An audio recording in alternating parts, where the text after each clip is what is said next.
Mic test 1, 2, 3. Mic test 1, 2, 3.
here at Harlandale ISD, here at Central Office.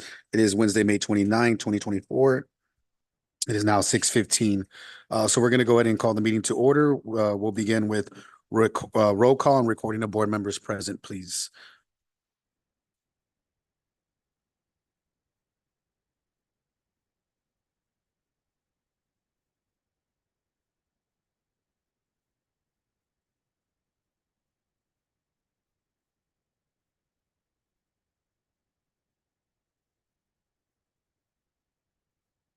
All right, so voting is now open.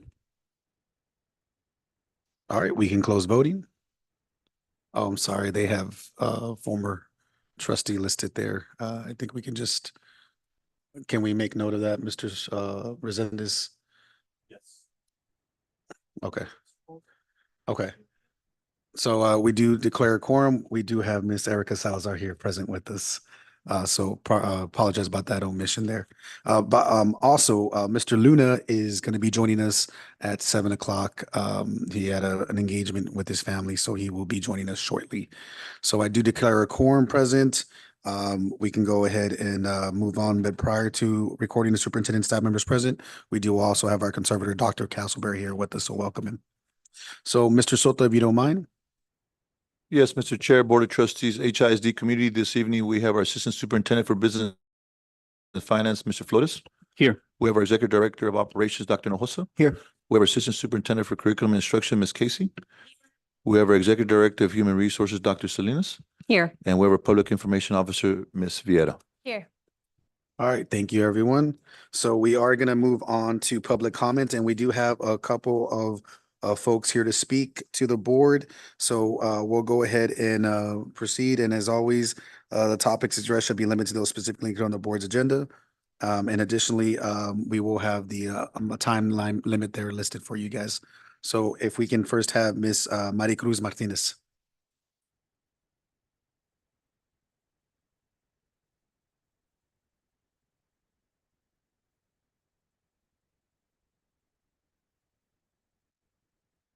Good evening, school board leaders, Superintendent Soto, faculty, staff, and community. My name is Maricruz Martinez. I'm a member of the community and an employee of Harlandale ISD. As the leaders in our district meet to share, negotiate, and vote on property handling our district funds and setting a budget for next school year, we know you are dealing with an unhealthy amount of funds. Although Texas has the 9th largest economy in the world with a $32.7 billion budget surplus, our schools remain starved of financial resources and the ability to pay admin, faculty, and support staff what we should be paid. And we know how we can fix that, right? Voting. But you do have a very important and difficult job to bring the best outcome for the most good. And you know who else has a very important and very difficult job daily? Teachers, faculty, admin, and support staff. We who stay here year after year are dedicated to our chosen profession of changing lives. Those of us working daily to help develop and educate the children of HISD, both mentally and morally, by formal and daily instruction. We know the turnover rate increases year after year, and this year will not see a change in that. But many do remain. I ask you, board leaders, to take care of those who remain, admin, faculty, and support staff. Please consider the following increases for teachers, librarians, admin, and professionals, a pay increase based on their current base pay on their years of service and not at the midpoint. A $2 living wage increase for paraprofessionals, clerical, and classified employees. And please consider an increase in spec ed stipends, sorry. Nothing in education is easy, nothing. And it is getting more and more difficult. But those of us who remain are choosing to begin in this noble profession, a vocation that prioritizes welfare of others above all else, that requires dedication, integrity, and compassion. We do it all wholeheartedly. Please take care of us that remain. I will leave you with this quote from Sidney Hook. Everyone who remembers his own education remembers teachers, not methods and not techniques. The teacher is the heart of the educational system. And here in HISD, teachers are at all levels within our district. And since I have a little bit of time, I just want to say, since we are having to save money and I believe in saving money using what we have, I know I've heard some griping about graduation and where it's gonna be. I think in the future, just please consider the time. Have it really early in the morning or really late at night. Because I think what most people are griping about is the heat. I'm worried about that. Convocation as well. We don't need it back. That's a lot of money spent over the previous years. Please save that money. Teachers want to be in the rooms working. We want to prepare for the new students. If y'all are thinking about bringing that back, please don't. And I'm just sharing from what I hear from my colleagues and what my thoughts. Thank you so much for your time and consideration. Thank you, ma'am. Now we can have Ms. Susan Salinas, please, proceed. And as you know, 3 minutes is listed there for you, ma'am. Thank you. Good evening, Board of Directors, community. My name is Susan Salinas, and tonight I'm speaking about the budget. We know districts are struggling with budgets because of the lack of funding from the state. The inability of the Texas legislation to pass a bill to support public education is deplorable.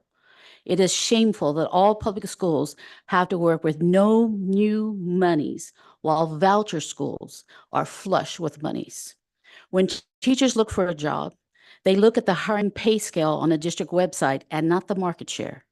If you look at the hiring schedules for this year, Southside pays teachers with 16 years of service $5,580 more than Harlandale pays theirs.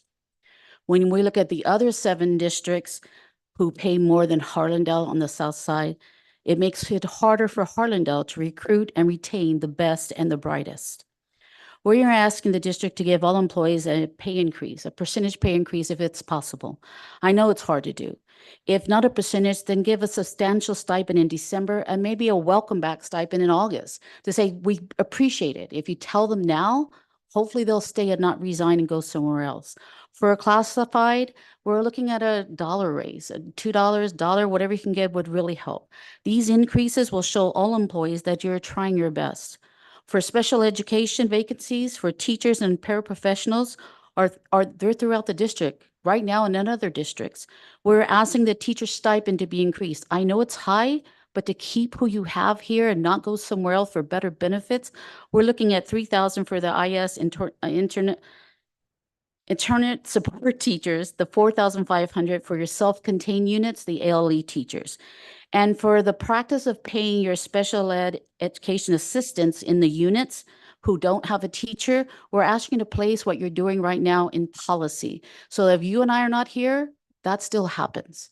So for those special ed assistants who are being paid, who are in a classroom without a teacher, and we're talking about just the units, we just want to say thank you. I know it's hard, but we're asking you to find what you can to give a substantial pay increase, because even though the state of Texas doesn't support us, we know the employees in this district still have increase in food and gas. And some people are leaving because it's just cheaper to work closer to home. So we're asking you to please look at it closely, and we appreciate all your thoughtfulness. Thank you. Thank you, ma'am. So proceeding on, we are going to move on to item 3, but actually what we're going to do is we're going to move forward to item 4, and then we will circle back to item 3 and conduct the budget work session. So we're going to start with convening closed session as authorized by Texas Government Code Chapter 551, Sections 551.071 through 551.084. We have to discuss the superintendent's recommendation for principal of Harlandale High School. If we can have a motion to move into closed session, can we do so? Ms. Ortiz? Mr. Chair, I move that the Harlandale Independent School District Board of Trustees convene in closed session as authorized by the Texas Government Code, Chapter 551, Sections 551.071 through 551.084 in reference to item 4A. All right, do we have a second to move into closed session? Mr. Chair, Yes, Ms. I Colasco? will second Ms. Ortiz's motion. We have a second. No need for discussion. We'll go ahead and proceed with the vote, please. Voting is now open. We can close the vote. All right. Motion carries. It's 6:25 and we are now convening closed session. Thank you.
All right, everyone, welcome back. It is now 7 PM and we are back in open session. We're gonna go ahead and relay the information. We do want to announce that Mr. Andrew Martinez has been named the principal of Harlandale High School, and no action is needed on the board's part, correct, Mr. Resendez? That's correct, sir. Okay, based on the superintendent has the ability to assign and hire. Correct, and this is gonna, a reassignment. Okay. Yes, sir. All right, thank you. So we want to first and foremost congratulate Mr. Martinez from Harlandale Middle School, who is now going to be transitioning to Harlandale High School. Congratulations. So anyone like to share anything before we proceed? Okay, great. So we're going to move on to back to item 3, which is the board will conduct a budget work session with the superintendent and staff for the 2024-2025 budget. So Mr. Soto, if you may proceed. Yes, Mr. Moreno, Mr. Chair, Board of Trustees, at this time, Mr. Flores will present the document that you have in hand. As we know, difficult times, the last legislative session did not bring any more new monies into the district. The district has been creative with the ESSER money, and Mr. Flores will go into detail on some of that, and then a compensation plan for our employees. Good evening, Board President and members of the board, Mr. Soto, Superintendent of Schools, community and staff. Tonight's board work session, budget work session, we will go ahead and get started, and we will review the 2024-2025 compensation plan, along with the district-wide general pay increase, district-wide recruitment and retention stipends, the 2024-2025 budget projections for the general fund for revenues and expenditures. And we'll also have some information on preliminary tax rate information from Bexar County. These revenues and the tax rate data are preliminary. They're projections pending the certified values at the end of July. So to start on the compensation plans, this information's retained from TASB through the districts who share their information through surveys. So we have 12 districts that participated along with Harlandale ISD. And we have the market graph for teachers, our teacher pay scales for those districts for the 2023-2024 school year. So the market comparison is shown in this slide. So the school district in 23-24 was hiring teachers at 58,000. And at the end of the scale at $66,048. The market salaries in slide number 5 has additional information for 0 years, 5 years, 10 years, 15 years, and 20 years, along with the market median and where we stand compared to the market, the percentage of market.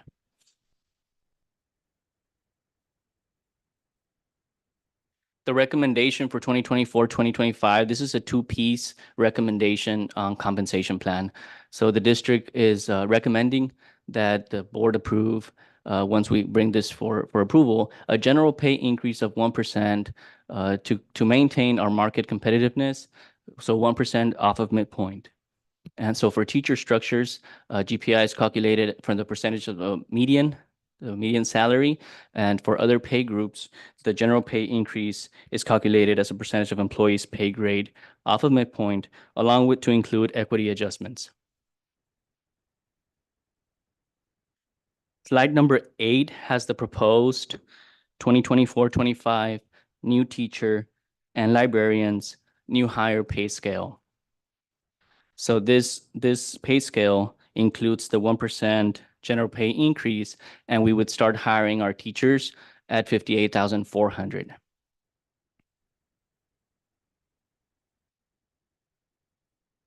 In addition to this, teachers who have a master's degree earn an additional $1,000 stipend, and that's already included in there. The second part to the recommendation for the 24-25 school year compensation plan is to issue a district-wide recruitment retention stipend. So this will help us retain staff and recruit staff for the school district. This will be issued on or before August 31st of 2024. So we're projecting, if approved, we would issue it once teachers return on or around August 15th, which is payday for that pay period. And this would be funded through ESSER. So this ESSER grant ends September 30th.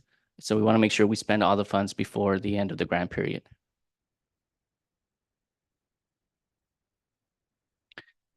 The impact of the $1,000 retention stipend for the Yes, different Ms. Ortiz? categories. Yes, Excuse me. yes. Okay, just really quick, the one-time stipend of $1,000 is across the board for all staff, That is correct. teachers, staff members, support, janitors, bus drivers, everybody. Yes, ma'am. Thank you. Mr. Chair, Yes, ma'am. I'm gonna piggyback off of Ms. Ortiz. It says for eligible staff. What is eligible staff? So everyone who is hired, so we'll put a criteria together, but if they're hired on or before that date in August, then they would be eligible. So that would help us on the recruitment piece, and then everyone who stayed with us from the previous year. Thank you, sir. Mr. Flores, please reiterate why we're doing the summertime retention stipend instead of taking it to December, because usually we end up giving it in December, but we're gonna have this one reiterated. I know it's written, but if you could reiterate it. Yes, absolutely. So we're using ESSER funds, ESSER 3. So that was part of the American Relief Plan for COVID funds. And the grant is ending September 30th of this year. So we need to spend all the funds prior to. The district has done a tremendous job utilizing the funds in different areas. And of course, we're going to talk about how we're increasing our fund balance down the presentation. But to make sure that we expend all the funds on the ESSER, we're just utilizing it in August so that we close it before the grant period ends. So the impact of this retention/recruitment stipend for the different categories ranges from a 0.6% to a 6.83% of someone's current pay. So in other words, for employees who may work 25 hours or 30 hours, like our bus drivers and some of our auxiliary staff, then they see a bigger impact. That's what the $1,000 stipend is. It's a bigger impact to percentage-wise in comparison to their salary. So this slide here has that information for you of how it benefits our different pay staff.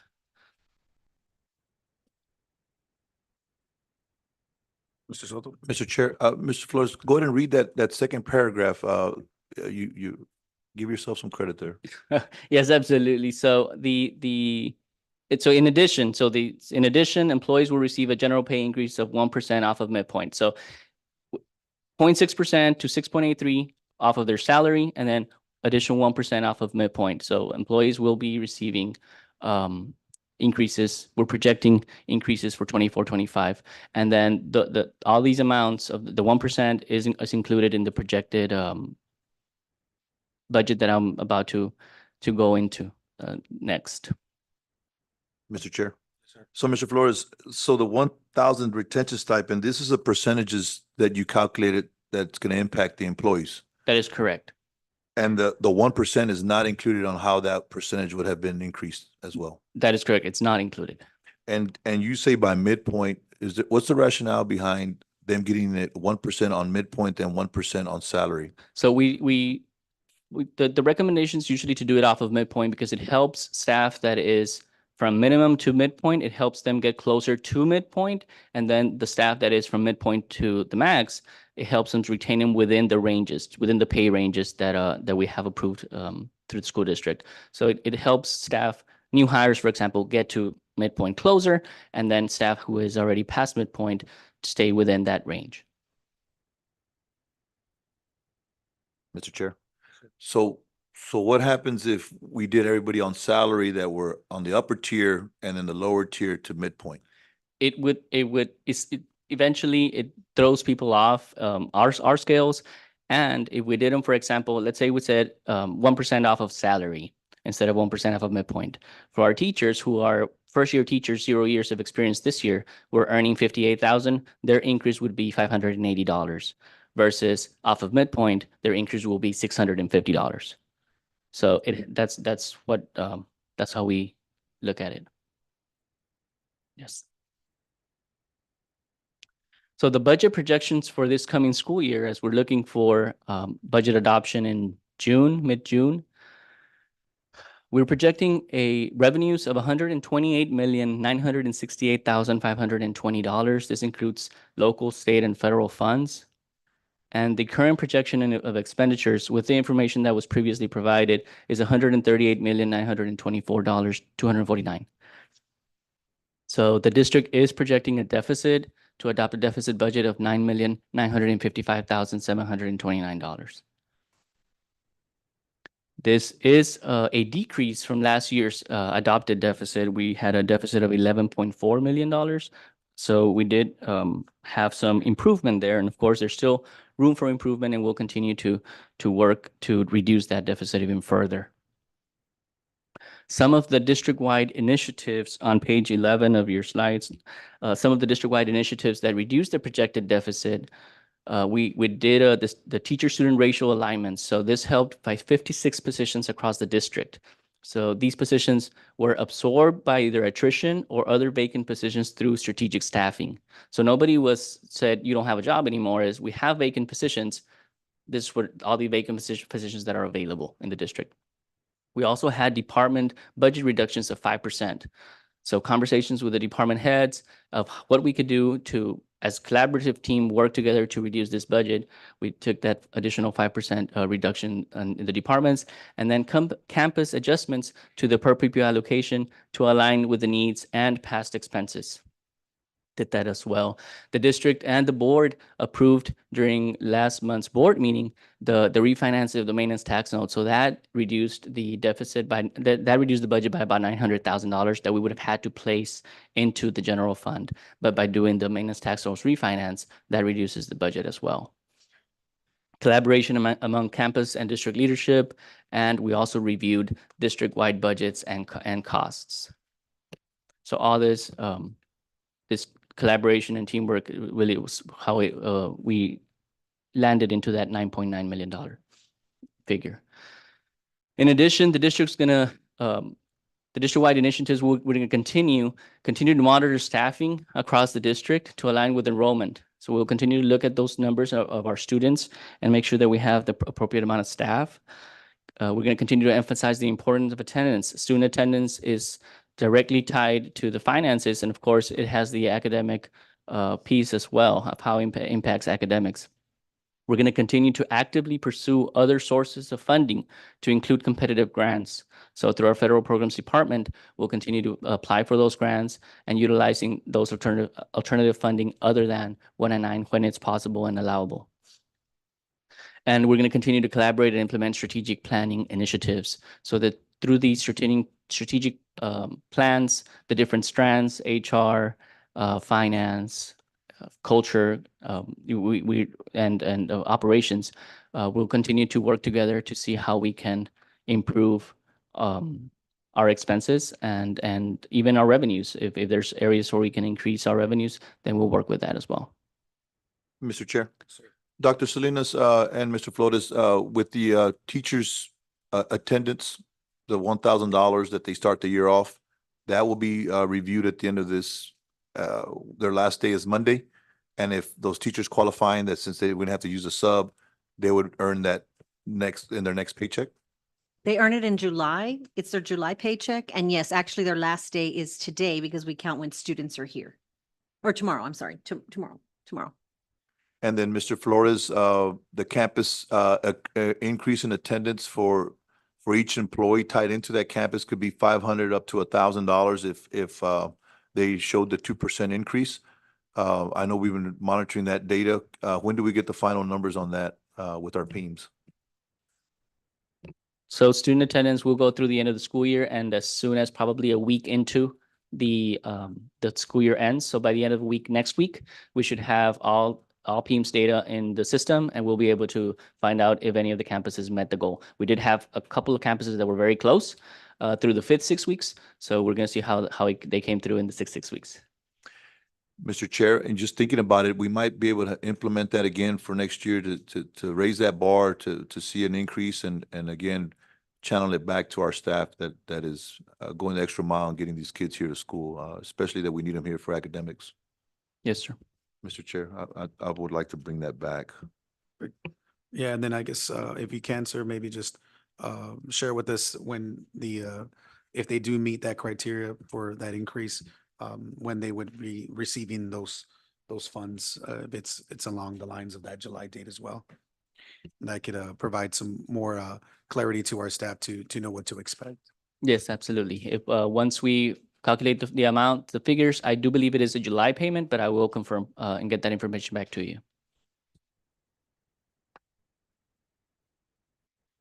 So the 5-year projection and the end of year fund balance through June 30th of 2028, as we're looking 5 years in through this strategic staffing and planning, the numbers have been updated to show the new projected deficit of $9.9 million in the 2024-2025 column. So that is what we're projecting that the board will, the district will recommend to the board for approval.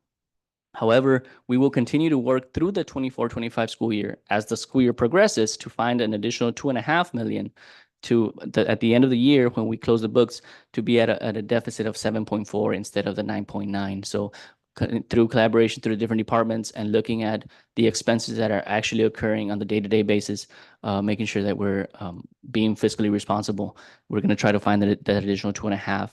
So if we do that for the remaining 4 years, at the end of the 2028 fiscal year, we would be at a balanced budget. So that is the 5-year projection. It will also, at the end of 2028 and through all those years, we will be within the 2.5-month TEA recommended fund balance. So at the end of the fiscal year 27-28, right now the projection would show a $38 million fund balance. Mr. Flores, can you go to start with the line item? I'm sorry, my eyes are dilated. Available fund balance. 23-24? Yes, so can you show the board and the community on how we did ESSER 3 supplanting the last 1, 2, 3, like the last 5 columns, and go into detail on those, please? Yes, absolutely. So in the 23-24 school year, this current school year, the district had that 11.4 million. However, the current fund balance at the end of the last fiscal year was 54,320,000. We are currently projecting to increase to move $10 million from ESSER into the fund balance. So instead of having an $11.4 million deficit, it would really be a 1.4. So going from 54.3 to 52.9.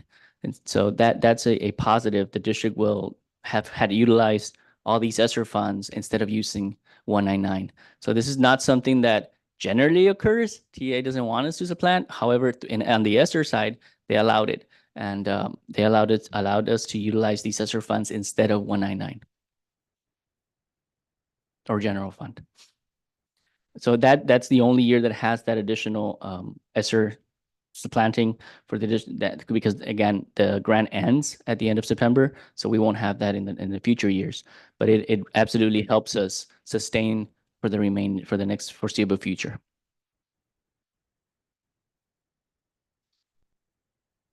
I also have some preliminary tax rate information.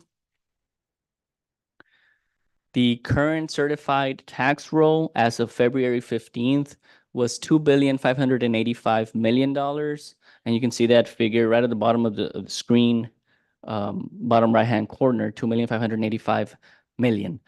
The current preliminary totals as of April 28th had a $2,732 million projected tax roll. Again, this is just preliminary. They're going through the appeals, and then we won't have certified values until mid-July. However, historically, the certified values off of preliminary, sometimes they'll go down by about half, but it's still an increase to the district on the tax roll. So once we get those certified values in July, we'll come back to the board and bring that information so that they can approve the tax roll.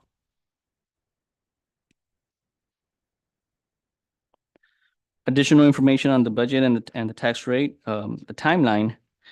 we are proposing an additional budget work session on June 5th. And we will also approve the tax rate to be advertised on June 5th. Then we will advertise that notice for the public meeting to discuss the budget and the proposed tax rate on the 6th. So it gives us those 10 days prior to our board meeting to adopt the budget on the June 17th. We will have a regular monthly board work session on the 12th, adopt the budget on the 17th. And then once we receive our certified tax roll, we'll come back to the board and review that, discuss it, and approve it on August 19th. Mr. Soto? Yes, Mr. Chair, Board of Trustees, and this is if nothing changes, right? This is à la carte, exactly how we are right now, exactly how much expenditures we're having, exactly how much money is coming in. And so as we know, next year will be a biennial year, so we'll see what occurs then. But again, we're being proactive, we're being problem solvers and bringing up solutions on how we can move this district forward and not just holding our breath and waiting for some saving grace to come save us. Yes, Dr. Castleberry? This proposal will satisfy the requirements of TEA. So, if the board is able to adopt that, then I don't think budget will be an issue any further. Thank you for sharing that, Dr. Castleberry. Any other comments, concerns, or clarification needed on this piece before we proceed? Ms. Ortiz? Yes, Mr. Chair. So, Mr. Soto, us adopting this projected deficit of $9 million, is this unusual in Bear County? Are we going to be the only ones that are adopting something like this, or in the ACOG area or around the state? Great question, ma'am. As we've been seeing a trend, you said Bear County for sure. Just listening to the superintendents at our superintendent's meeting, basically probably about 95% of us are going to have a budget deficit, and some are worse than this. And the state of Texas is the same.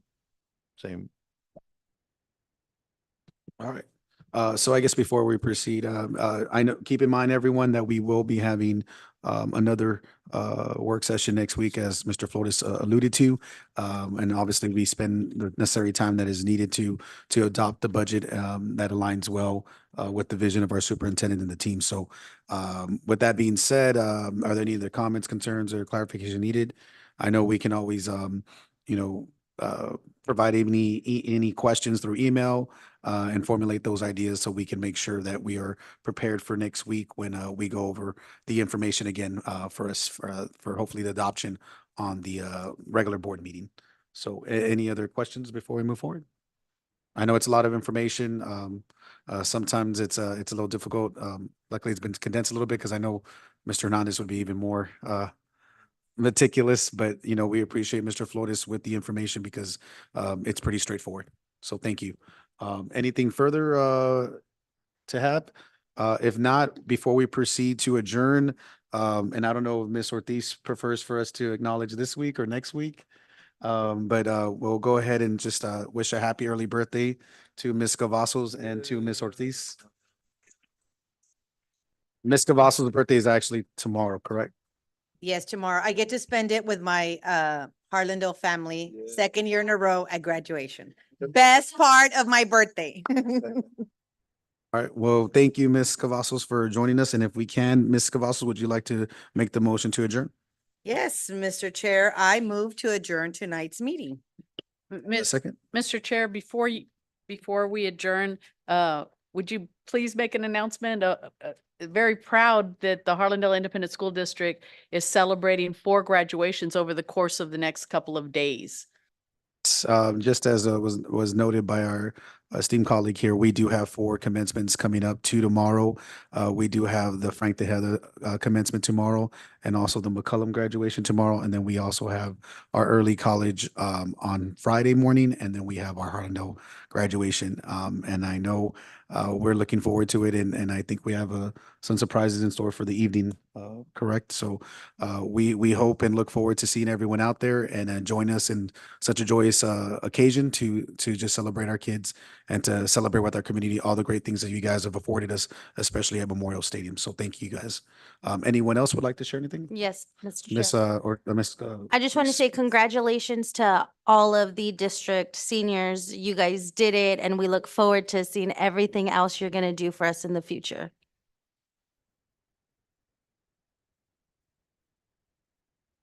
All right, with that being said, anyone else? So we'll go ahead and call for the vote. You needed second, Oh, Mr. I Chair. thought Miss Miss- Ortiz. Yes, did not. I'd like to second.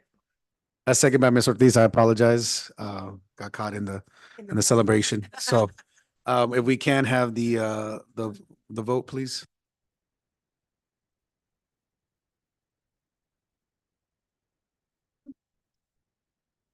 And we will follow up with Mr. Luna.